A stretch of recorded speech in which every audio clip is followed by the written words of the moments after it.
This is Newsroom. Eid Mubarak and a happy Heritage Day to all of you in South Africa. We're, of course, coming to you live from Johannesburg. My name is Evan Janssen, and as you know, the show is always live and broadcast from our studios here in Auckland Park. We're also streaming live on YouTube right now, with the whole show available on demand on our YouTube channel now. Today, here in South Africa, we celebrate Heritage Day. It's a day we express all of our unique cultures and diversity. We'll be live at the main event in Polokwane shortly. The Global Day of Action will see South Africa join the fight against poverty, inequality and climate change. The 66th anniversary of the Chinese Republic is to be held soon. We look at this.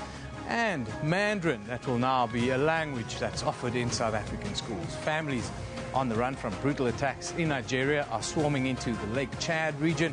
And we close today with the Pan-African Awards. Just to take you back to Heritage Day, can we put it up the strap again to let you know? We want to know from you, how are you going to celebrate Heritage Day today? Send us pictures. We would love to see pictures of all the colourful outfits, all the parties, and even some of the brides that people will be holding, because some people think it's Bride Day, mind you.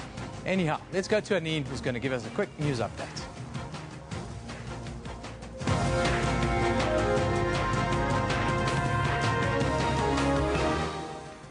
Well, a very good morning to all our viewers on this Heritage Day. Let's just take a look at the stories making headlines.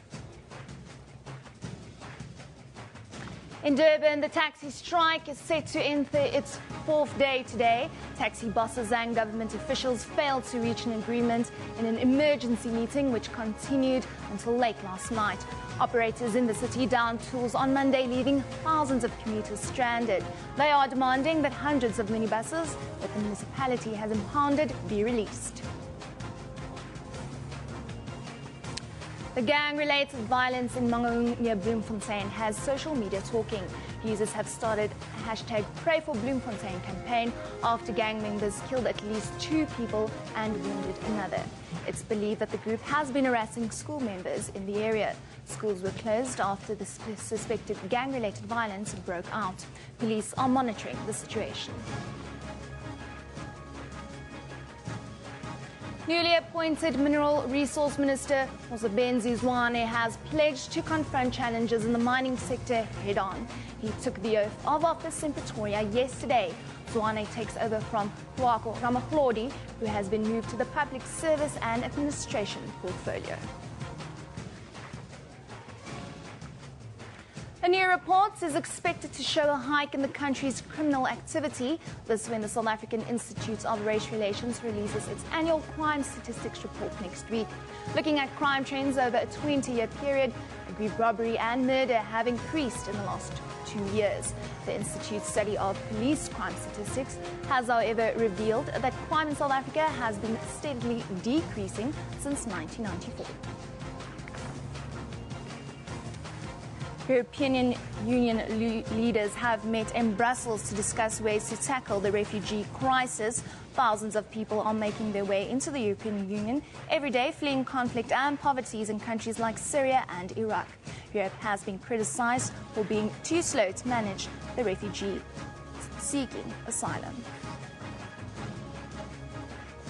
And as we celebrate Heritage Day, South Africans are encouraged to show off their culture and the diversity of their beliefs and traditions. We'll be crossing to the main celebration in Polokwane in Limpopo shortly.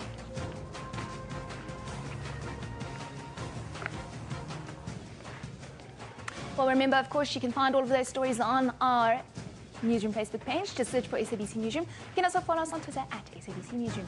Now, Evan, I understand you won't be buying today?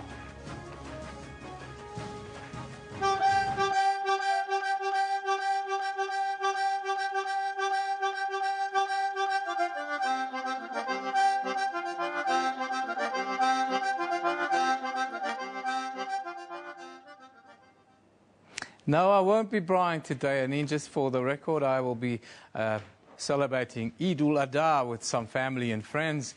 Of course, it is a happy Eid Mubarak to all our Muslim viewers. September, of course, marks the annual Heritage Month here in South Africa and is an official public holiday. The theme for 2015 Heritage Month is reclaiming, restoring and celebrating our living heritage. Various events are staged throughout the country to commemorate this day. The main event of the 2015 National Heritage Day celebrations will be at the Ramakgopa village in Botlokwa, north of Polokwane in Limpopo. Marquees have already been erected there, and the streets in the vicinity of the local stadium have been graded in anticipation of thousands and thousands of people expected there. Deputy President Cyril Ramaphosa is expected to deliver the keynote address a little bit later today. Now, our contributing editor, Vuyo Mvoko, joins us live from Polokwane this morning. Good morning to you, Vuyo. Morning, Eben. Welcome to Ramakgopa village once again. Vuyo, just set the scene for us today. What can we expect at the venue today?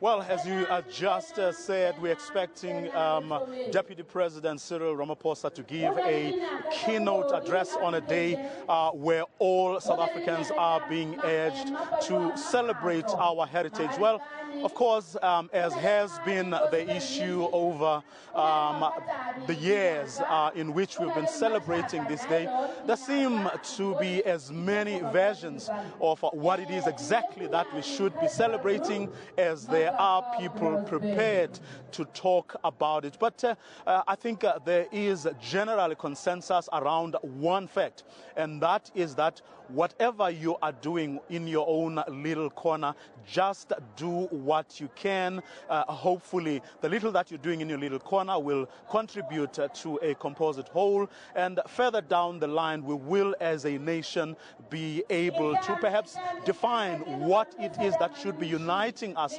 around this particular issue of heritage. But as things stand, I mean, I was listening to SAFM only this morning when people were like, a couple of academics were talking about this very same issue. What is it exactly that we are celebrating? Is it the braai thing that everyone seems to be doing today? Is it the classic cars that people are talking about in Kyalami? Or is it celebrating our languages and culture? Is it about what we wear as respective people of South Africa? Or is it really about our languages and making sure that at least on this day we talk the various languages that are spoken in South Africa? But here to sort of help us, give us some clarity on those questions and more is Danny Gulken, who is the spokesperson for the National Heritage Council. Danny, it remains a contentious issue, isn't it? What exactly do we celebrate on a day like this? The one day that we set aside saying we are celebrating our heritage as South Africans. You know, thank you very much, Vuyo. This is one day among all the other public holidays that we have in South Africa that is dedicated to us as South Africans to celebrate, other than commemorating. So it is that day that rally us from our different diverse cultures to appreciate. And as the decades go by, we start to see South Africans appreciating interculturally their heritage even more and more. So the phrase that is popular now in our country, celebrating our unity in diversity. Yes, that phrase reminds us that though we are from different cultural backgrounds, and so forth. And yet there is one thing that binds us, which is common to all of us, that makes us African, and that is our heritage. It is a shared heritage. And today, as we celebrate, we know that the theme of the month of celebrating this day is living heritage. For many decades, we have focused on objectized heritage and to the neglect of our living heritage, our songs, our language, our way of cooking food, our medicinal therapy knowledge, that indigenous knowledge is what we celebrate today. And the orator that resides in especially the elderly people in South Africa. Why the theme, though? Was there a sense that perhaps it is a neglected part of our heritage? It is a part of our heritage that if we elevate it, it is the most singular part that distinguishes us as South Africans from all the other nations. There is no other nation in the world that speaks the languages that we speak. By the way, I have heard from a whistle blowing that South Africa is the second country after Zimbabwe that has got the most diverse range of languages. That makes us diverse, that makes us unique.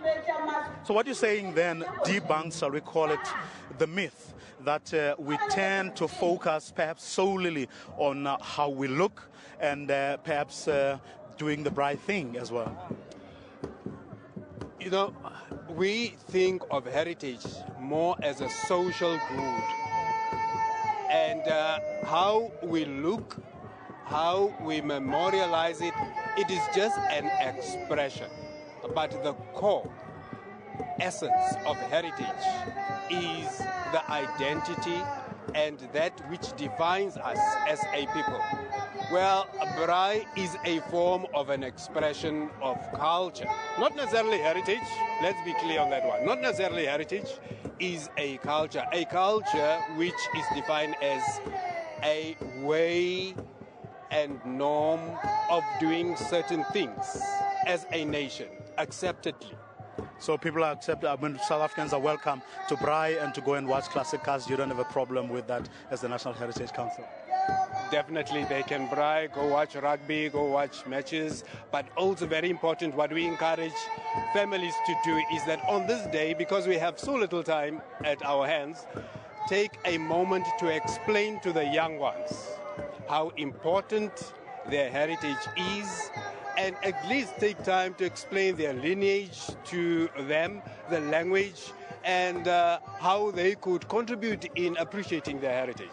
Thank you very much, Danny Gulken, who is, of course, the national spokesperson of the National Heritage Council, the agency that has a mandate from the government to look after all matters heritage. Well, that is where we are going to leave it from the Ramakgopa village, Yeben, and with that, it's back to you in Johannesburg. Before you go, Vuyo, before you go, tell me a little bit about your heritage. What are you wearing today and why?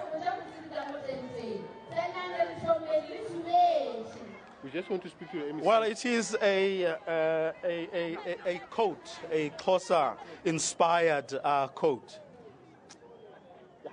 Okay, thank you very much, Vuyo Mvoka. Well, he couldn't show it to us there on screen, unfortunately. But we move on, and concerning story. Residents of Mangaung near Bloemfontein in the Free State say they are concerned about escalating gang-related violence in the area there. Police have continued to patrol the streets of Mangaung. This comes after a man believed to be part of a gang terrorizing the community was fatally assaulted by members of the Heidedal community this morning. Meanwhile, education authorities in Mangaung say they are hopeful that schooling will resume in the area after the long weekend. In that area is closed following unrest allegedly linked to gang violence. There have been varied comments on social media. Let's take a look at some of the comments. Anti-establishment says, save the kids, allow them their innocence and child wonder. Yes, often it's these kinds of things that are overlooked in this. Katlego say, what really happened to Ubuntu in South Africa? We are called the next generation, but are we the next generation? It's not as fatalistic as that, Katlego. There's a lot of good happening in our country. MK2SA says, share a prayer for the parent that took their child to school this morning and had to fetch a corpse this afternoon. Pray for Bloemfontein is the hashtag that's been doing the rounds. Yvonne says, this is not okay. Lord, what is this world becoming? Hashtag pray for Bloemfontein. Of course, this vigilantism is on the rise in South Africa. Is the other. Dark Knight says, rather offer a helping hand than staying idle by praying. Hashtag pray for Bloemfontein, says Dark Knights. Now, today's picture of the day deals with what's happening in Bloemfontein. It comes from the hashtag Habashwe, of course, captioned community earlier on at Rockland next to Cesar Ramaphosa Stadium. Pray for Bloemfontein. Yes, we can confirm 2 people dead now in one confirmed vigilante attack. Pray for Bloemfontein is the hashtag that's been doing the rounds this morning. It's Heritage Day, people. Let's celebrate our diversity and stop the violence. Now, in another event, South Africa will, on this day, Heritage Day, join over 100 countries across the world as part of the 2015 Global Day of Action campaign. The objective is to call on governments to commit themselves to tackle pressing issues like poverty, inequality, and even climate change. Under the auspicious global theme, like the way South Africans will be invited on the Global Action Day to send a message to world leaders around issues that impact all of us. This will culminate in a symbolic human chain here in Johannesburg and the lighting of LED torches in Cape Town, reflecting South Africa's unity and aspirations for a poverty-free and equal society, as well as a restored environment. Now, 2015 Global Day of Action coordinator Pindile Dlamini joins us here in studio. Very good morning to you, Pindile. Thank you for joining us. Good morning. Thanks for having me. Global Day of Action taking place in more than 100 countries, 100 countries worldwide today. Tell us about the day and tell us about South Africa's commitment. Essentially, Action 2015 is a growing citizens movement of over 2,000 organizations of civil society people who are really passionate about their countries and tackling issues like inequality, poverty and climate change. So today we're coming together because it's significant as global leaders sit at the UN General Assembly tomorrow and deliberate and commit themselves to the new global goals for the next 15 years. So essentially today we're coming together to use popular mobilization and show these leaders that we're coming together because we care. And as millions and millions of us within the different countries, we will be showing them significant images of people who are standing up and saying, we're watching you as you commit yourselves to this global agenda. Very heavy subject matter when we talk about poverty and inequality. Yeah. We live on a planet where there seems to be no political will to deal with poverty and inequality. Yes. How do we change the game? I think today is all about that. It's about changing the game and taking our power back as citizens and saying, this is the country that we live in. We understand the realities within the different areas that we're in. And unfortunately, situations won't change unless we apply the necessary pressures. So today for us is about showing them mass. So all of us coming together at Constitution Hill, building this united human chain to show them that we are united in our diversity and we're saying that this growing gap of inequality needs to stop. And for the next 15 years, as we had done with the Millennium Development Goals, we need to focus on ensuring that poverty does come to an end because we believe that we do have the resources within this country, within this world, to make that happen. Climate change, drought, lack of water issues around the world, they always seem to affect the poorest of people. That's why this campaign ties in directly with climate change as well then. Yes, that's very true. It ties in very well because what we're saying is that we need to be committing to policies and targets that address these issues. So obviously within the various areas, the climate change issues are different, the challenges are different, and therefore the policies need to speak directly to the challenges of the various areas in the countries. Tell us about the 2 campaigns that will be happening here in South Africa. Who are you expecting and what are your expectations then? So in Cape Town, what they will be doing later on this evening, they will be at Milnerton Beach gathering under the theme Light the Way, where they're showing not only LED lights, but also on the beach they will be displaying candles in the shape of the words global goals. In Johannesburg, we'll be at Constitution Hill. After building this human chain, we'll also stand behind giant letters saying global goals, just to raise awareness that we know that they exist and we expect our leaders to commit to them, and when they come back to also allocate the necessary resources to ensure that these goals are actually met. When we talk about poverty, inequality, the like, one has to look at the sort of the framework that they exist within. Yes. And the framework, unfortunately, happens to be democracy in South Africa. 21 years of democracy, capitalism around the world. Within these frameworks, do you think it's possible to alleviate poverty, to stop poverty, to stop inequality? We definitely believe it's possible. Otherwise, we wouldn't be doing what we're doing. And for me, what's important is the significance of the venue that we've chosen. We'll be at the Constitutional Square, right in front of the Constitutional Court, where we're saying that it is possible, but we need to ensure that we move towards a people-centered government, and that ensures that the policies are reflective of the plight of the people who are more marginalized, as you mentioned. Well, I wish you all the best today. Of course, the Global Day of Action campaign kicks off. South Africa joins 100 countries. Pindili Dlamini is the action or the coordinator of the Global Day of Action 2015. Thanks for joining us this morning and telling us about, well, an interesting campaign to try and get rid of poverty. It's something we always talk about, to get rid of inequality and, more importantly, climate change, because that's a threat directly to all the poor people around the world. We move on. We go to Europe, where the Times reports that US investigators are seeking to interview a man suspected of manufacturing the bomb that brought down Pan Am Flight 103 over Lockerbie in 1988, killing 270 people.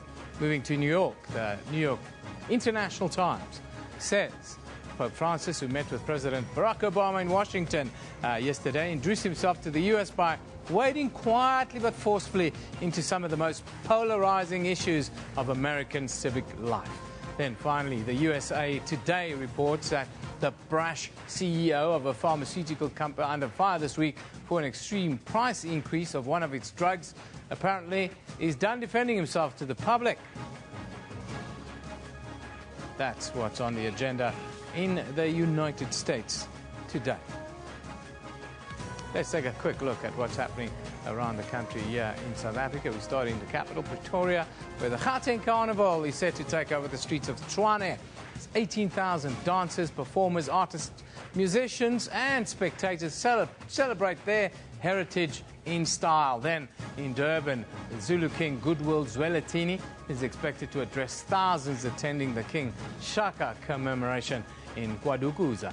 Then in Cape Town, the District 6 Museum will be hosting a full-day event called Mapping the Past, Marking the Future. I can guarantee you it will be a most colourful day. Now, as we all celebrate our heritage in our own way, we know of one lady who's become quite an internet sensation, mind you.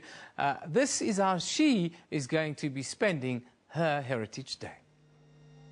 Thinking, Suzelle, why are you dressed like South Africa? You guessed it, because it is Heritage Day. So hamba me guys, because today I'm going to show you how to make boerewors bagel dogs on the braai.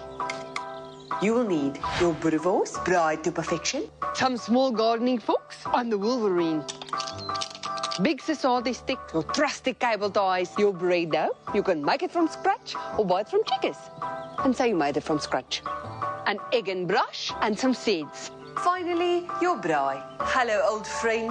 Attach your society sticks to the fork using cable ties. Now I'm in with scissors hands. Spear your boerewors onto the society stick. Roll out the bread dough and twist it around your boerewors. Brush it with your egg wash. Sprinkle it with some sesame seeds and lower your bagel dogs onto the braai. Keep turning them until they are crispy and golden all over. I'm so creative. There's it. The boerewors bagel dogs are ready. Bakkies, don't look at me like that. This is not for you.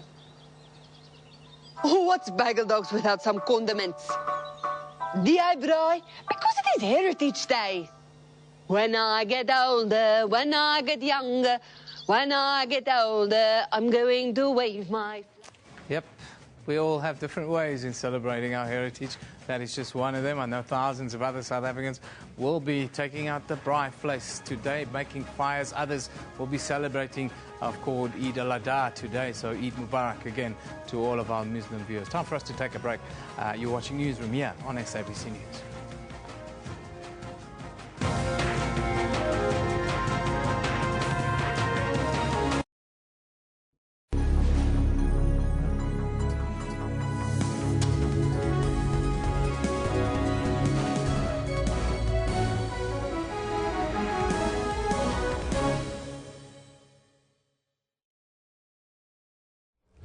Africans, we tell a common story.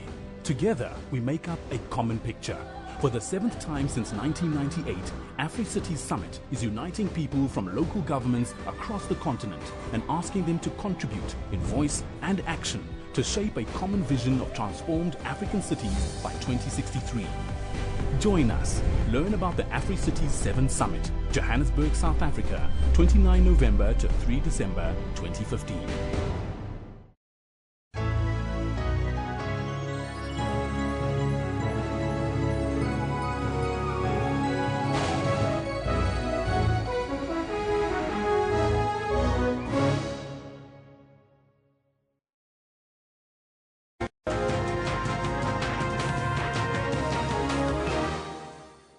Welcome back. Now, as South Africa celebrates Heritage Day today, China's biggest country celebration is also set to take place soon. The 66th anniversary of the founding of the People's Republic of China is the biggest Chinese celebration that takes place annually. This glamorous event is hosted by the community themselves and supported by the Chinese embassy here in South Africa. Now, the host of this year's event that takes place tomorrow will be the South African Chinese Language Education Foundation. And here to tell us more is the director of the Language Education Foundation, Jessica Fang Han. Good morning, Jessica. Thank you for joining us. Good morning. Just give us a little bit of historical context. Tell us about the founding of the People's Republic of China and then the Nation Building Day that you'll be engaging in tomorrow. 1st of October 1949, the People's Republic of China was established. That actually is the same like a South African Freedom Day. Yeah. The later on this day becoming a holiday, a country celebration day. But this year is a lot of meaningful Chinese South African Chinese community in South Africa. Yeah. Actually, the first of all is a 66-year anniversary of a country celebration day. Secondly, 70 years ago, China defeated Japan from China. Yeah. They chased Japan out from China. The imperialists. Yes. And thirdly, this year is a South African China year. So it's a lot of meaning for us. Yes, it's a lot of meaning for both countries, and we're starting to have wonderful relations with China here in South Africa. But tell us about tomorrow's event. What are you guys going to be doing tomorrow? Wow. Tomorrow we will have a gala dinner, live show, and lucky draw. A lot of fun, a lot of interesting things happening. And who are the people that are going to be visiting tomorrow? Is it the Chinese community or open to everybody? Actually, it's open to everybody, but by the invite. We will have a Chinese ambassador and all of the VIP guests from the local, things like that. The Chinese community in South Africa, they're very well loved by South Africans, have a long history in South Africa. Tell us about the Chinese community in South Africa and how this community is growing now. Yes, actually this community from the 100 years ago was quite little, but now becoming more and more. With the business, South Africa and China, the business grows, so a lot of the business people from China to come to South Africa. Yeah. And actually these people, when they're coming, they started to love this country. And now they see South Africa also is their homeland. Yeah. They try very hard to put these two countries up be a big family. Yes, yeah. we get that very good family. Even now in our schools we are going to be starting to give a Mandarin. Now you are with the Language Education Foundation. Tell us about how you are thinking about Mandarin being introduced in South African schools and young South African children having a chance to learn Mandarin as an extra language if they want to in school. I think that's a great idea. Because in China, the students, they learn English, Afrikaans, Sotho, Zulu, and many African language. I think that's why the Chinese love South Africa. And I think with all the language you learn, the culture learn, we will be love each other more and becoming more successful. Yes, absolutely. Much more successful. The foundation that you work with, the Language Foundation, tell us a little bit about the work that the Language Foundation does here in South Africa. We actually introduce the Chinese culture and the Chinese language to the South Africa. And do you have groups where people can come and learn the language? Do you have do you do kind of education with schools and that sort of thing, or you work with education departments, or are you going to do that in future? Yes, we were going to do that future with the education department, but in this stage we already have a school, and we start the beginning, we teach our own Chinese children, but later on we will support all the local community, and a lot of the company, they do business with China, they're already coming to ask us teach them. So that's actually the start. Well, it's wonderful. The Chinese community in South Africa have made a wonderful contribution to our country, and thank you for coming this morning. We hope to strengthen these relationships as we go forward. As you say, there's a lot of love between the countries. Yeah. Thank you. Thank you very much. That's Jessica Fang Han. She is with the director of the Language Education Foundation here in South Africa. Now, of course, our Muslim brothers and sisters are also celebrating today, and I can tell you at least 29 people attending Eid prayers were killed when a bomb went off inside a crowded mosque in the Yemeni capital. Officials fear the death toll from the attack at the Al-Bilali in Sana'a will rise as dozens of worshippers suffered severe injuries. Meanwhile, in Russia, President Vladimir Putin was joined by the Turkish and Palestinian leaders at the ceremonial open of the Russian capital's new main mosque after more than 10 years of construction work. Let's take a look at some of your comments on today as it's Eid Mubarak to our Muslim brothers and sisters, says Latitude Alumni. May this day bring good tidings to you and your families. Barkat da Salah, says Latitude. Smokula says, good morning, one and all. Eid Mubarak to those celebrating today, and Eid Mubarak to those celebrating tomorrow. Bisma says, Eid Mubarak to everyone out there. Don't forget your brothers and sisters in Syria, Palestine, and all over the world today. Yes, all of those in peril today. We should share our prayers. Adil Anwar says, Eid Mubarak to all the Muslims around the globe. May this Eid bring happiness and success in everyone's life. May Allah bless Muslims. May Allah bless all the people of the world. Adil. Waki says, may this special day bring peace, happiness and prosperity to everyone. Eid Mubarak. Now let's take a look at the tweet of the day, the one that we picked from Dr. Richard Null here in South Africa. He says, contribute to the ideal of a democratic and free society in which all people live together in harmony with equal opportunities. Thank you, Dr. Null, for that contribution today. Yes, heritage is all about celebrating diversity, but we must always remember we can never allow our diversity to be used as a tool to divide us ever again, not only in South Africa, but also around the world. Now let's take a look at what is happening on our Newsroom Facebook page today.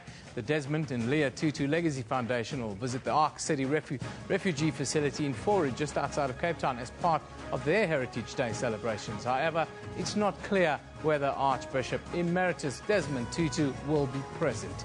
Then, data released by the United Nations shows that Zimbabwe has the highest, if not the best ratio of school books per student, a feat achieved despite incredible odds and often controversial methods used by private citizens to make sure children stay in school. Then, European Union leaders pledge at least €1 billion for Syrian refugees in the Middle East and closer cooperation to stem migrant flows into Europe at a summit described as less tense than feared after weeks and weeks of feuding in Brussels. SABC Newsroom, in the search bar on Facebook.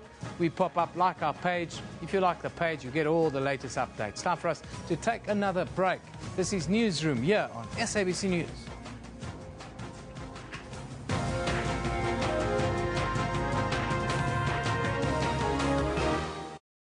SABC brings to you Rugby World Cup 2015. Let's do this.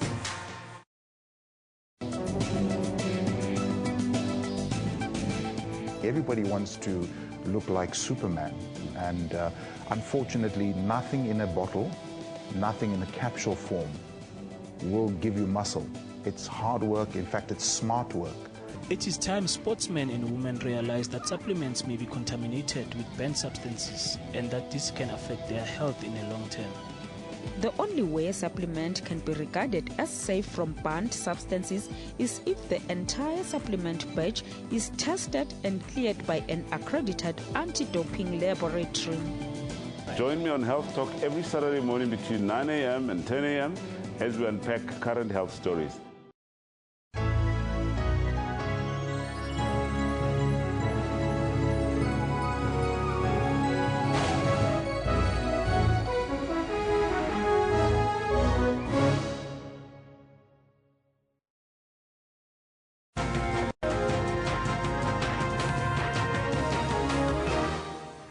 Welcome back. You're watching Newsroom on SABC News. Let's take a look at the stories making headlines today. In Durban, the taxi strike is set to enter its fourth day today. Taxi bosses and government officials failed to reach an agreement in an emergency meeting which continued until late last night. Operators are demanding that hundreds of minibuses that the municipality has impounded be released.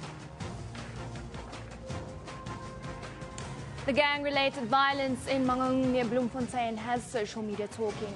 Users have started a hashtag Pray for Bloemfontein campaign after gang members killed at least 2 people and wounded another. Police are monitoring the situation. And the newly appointed Mineral Resource Minister, Msebenzi Zwane, has pledged to confront challenges in the mining sector head-on. He took the oath of office in Pretoria yesterday. Well, remember, for all of those stories, you can follow us on Facebook. Just search for SABC Newsroom. Of course, you can also follow us on Twitter at SABC Newsroom.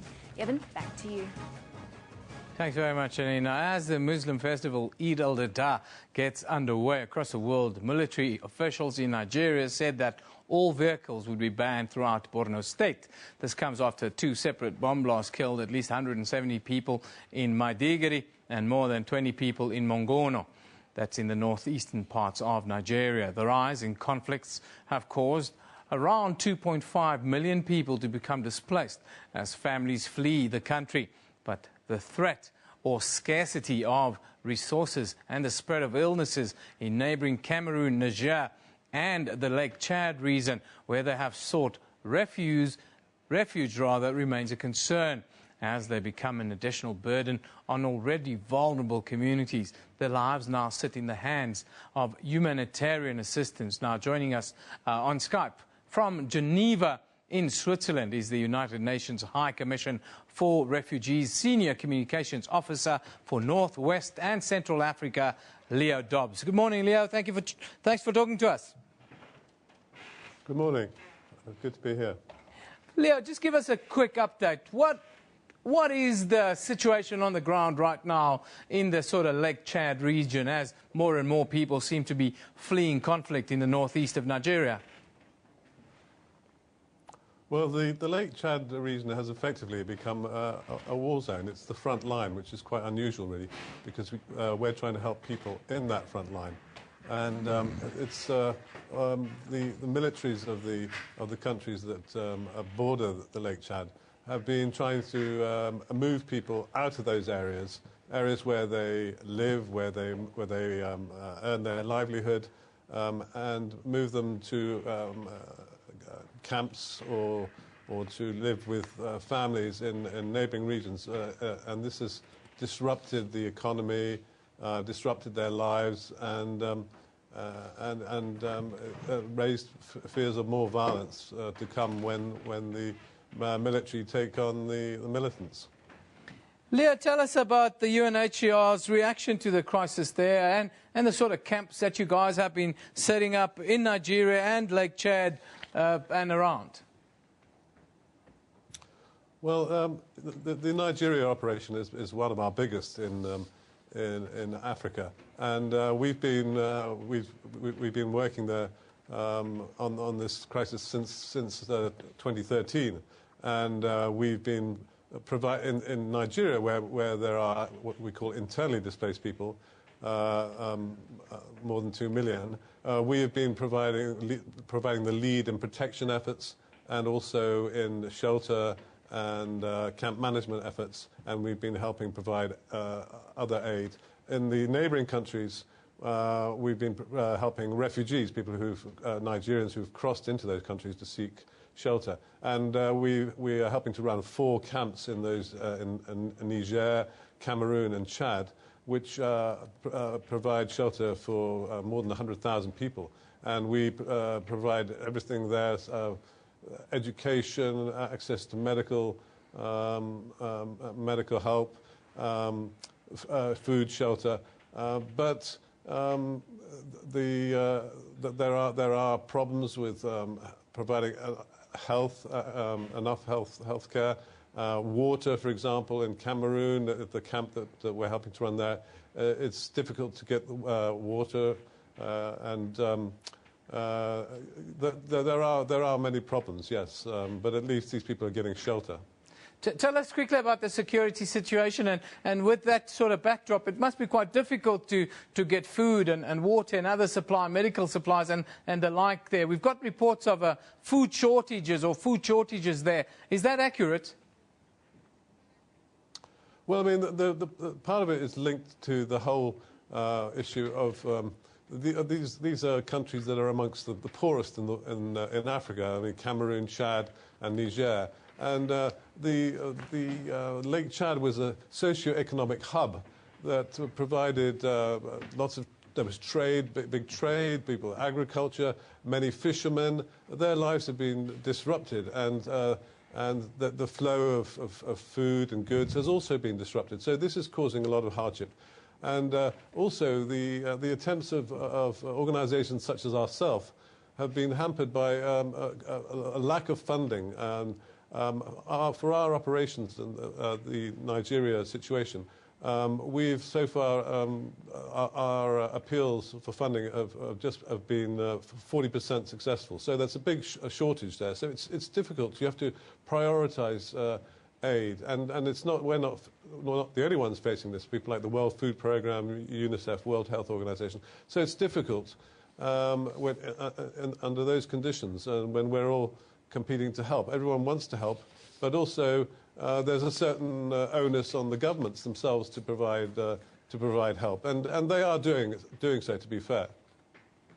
Well, Leo, thank you. Thank you very much for joining us. That's Leo Dobbs. He's the UNHCR Senior Communications Officer for Northwest and Central Africa. Came to us via Skype from Geneva in Switzerland, giving us an update on the escalating situation around Lake Chad, what is happening there. Of course, millions of people have been displaced around the entire Lake Chad region into northeastern Nigeria, Cameroon and the like. It's an escalating humanitarian crisis right now. Back home tonight, individuals who've been identified as ambassadors of positive values will be recognized for the difference they are making in the country and on the continent at the 2015 Pan-African Awards. These Pan-African ambassadors range from national officials to artists. And, well, joining us today to tell us a little bit more is Jean-Pierre Lukamba, who is the African Diaspora Forum's Vice Chairperson. A very good morning to you, Jean-Pierre. Thank you for joining us. Thanks a lot to you and AP Idi Mubarak, to all our fellow Muslims. I'm sure it's been a conscious decision to have the awards on Heritage Day. Tell us the thinking around this and why you've chosen this day to have the Pan-African Awards. Actually, we started this award in 2010, and the winner of the first award was Minister Nati Mutetwa, Mam Elena Sisulu, and Brahima Sekela. The idea was because as ADF, we are working to foster social cohesion. And during the Heritage Day, actually we left our home and we came in South Africa. And some South Africans don't like migrants. And today I'm not here to talk about xenophobia. I'm here to talk about social cohesion. And we see that actually there are also a lot of South African community and organization. They are also working in making sure that we are well protected, we are alive, and we are also working with them. And actually they are working to foster social cohesion between migrant community and South African. The Pan-African Awards 2015, here we have a wonderful picture up on the Pan-African Awards. Tell us about this year's nominees. Who are some of the outstanding people that have made contributions and that you'll be looking to honor? Actually, this year we had two categories, which was not in our first award. This year we had the traditional leader of Pan-African traditional leader of the year. We had also the organization of the year. And the first category is the national official of the year. Yeah. And that category is called Kwame Nkrumah category. And there we got 5 officials. We got the Minister of Home Affairs. We got Advocate Tulima Ndosela. We got the chairperson of South Africa Human Rights Commission. Yes. And we got also National Police Commissioner. Ria Pierre. Okay, that's very, very interesting. That's the official of the year to make a contribution. Now, you were the African Diaspora Forum. Tell us about your involvement as the forum with the award ceremony. Actually, we are the organizer of the award, but we got also other organizations like your brand South Africa, like your Foundation for Human Rights, and CTI, and we got also African Delphic Council and other organizations. We came together, we said, no, actually, let us put our hand together to recognize those South African community and officials who are making difference in making sure that African migrants are well protected in South Africa. But we don't have only the national official, we got also the personality of the year. There we got 3 people. Who are they? We got Comrade Zwelezima Vavi. We got Sinki, she's a journalist. And then we got also Reverend Paul Verre. And after them, we got also Traditional Leader of the Year. Under Traditional Leader of the Year, we got King Tibi Molefe of Baklog tribe. We got also King Zolonke of Xhosa Kingdom. And after them, we got also the community, Pan-African Community of the Year. There we got 3 communities.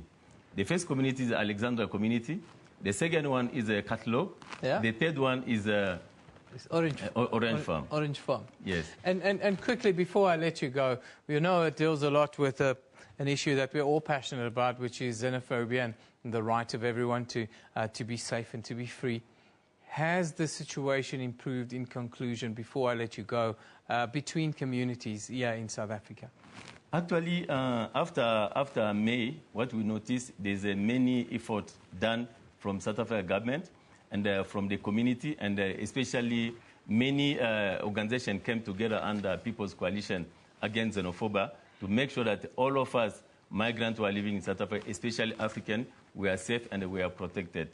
Thank you for joining us today. Jean-Pierre Lukamba is with the African Diaspora Forum, and of course today is the Pan-African Awards this evening. Should be interesting to see who will be revered for the contribution that they've made in bringing all of us Africans together. It's Heritage Day, and South Africans are urged to celebrate the diversity, the diverse cultural heritage of our Rainbow Nation. Official Heritage Day celebrations will be held at the Ramokgopa Stadium in Mokomene Village, Limpopo, where Deputy President Cyril Ramaphosa will deliver the keynote address a little bit later. Arts and Culture Minister Nathi Ntetwa and other cabinet ministers are set to join Ramaphosa there a little bit later. A quick look at some of the tweets, some of the talking points on social media before we wrap today. Kamva Future Langa says, our cultures and heritage is so beautiful. Happy Heritage Day, South Africa. Yes, thank you, Kamva. Louise van Rijn says, something to think about on Heritage Day. What is the heritage we are co-creating for our children? To be positive, Louise, that's what we should be creating. Dot Maid says, Happy Heritage Day, Bride Day. Where are you today? What are you wearing? Represent your culture, represent your country, I say. Happy Heritage Day, Gelukkige Erfenisdag, says, this must be stoop talk. That is one of the things. We love this country, we love this continent. We are all together in the struggle to make it a beautiful, successful place where we all can create the kind of legacy that our children will kind of be happy with what we've created in the future. Eid Mubarak to all of our Muslim viewers all over the continent. We hope that the Eid al-Adha festivities is peaceful wherever you are.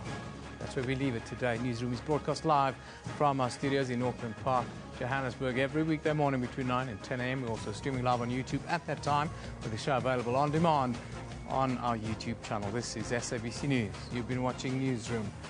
We love it in the morning.